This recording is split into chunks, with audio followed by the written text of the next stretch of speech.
यह वह काल था जब भारत भूमि पर विदेशी आक्रमणकारियों और आंतरिक संघर्षों ने एक तूफान खड़ा कर रखा था।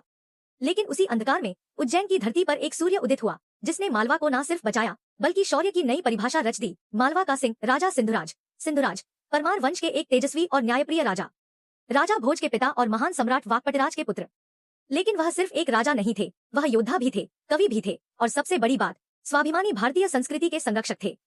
कहते हैं, जब गुजरात के चालुक्य राजा मुंजराज ने उज्जैन की ओर आंख उठाई, सिंधुराज ने ललकारा, मालवा की मिट्टी में सिर झुकाने की परंपरा नहीं, सिर कटाने की परंपरा है। फिर क्या था? सिंधुराज ने युद्ध का बिगुल बजाया।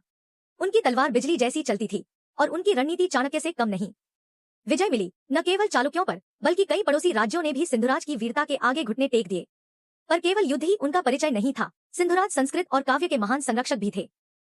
उन्होंने स्वयं कृष्ण कर्णामृत जैसे ग्रंथों की रचना कर भारतीय ज्ञान परंपरा को समृद्ध किया।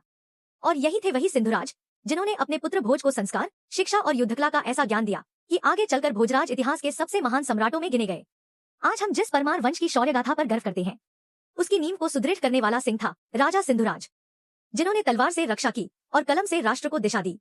जय परमार, जय सिंधुराज, जय भारतवर्ष।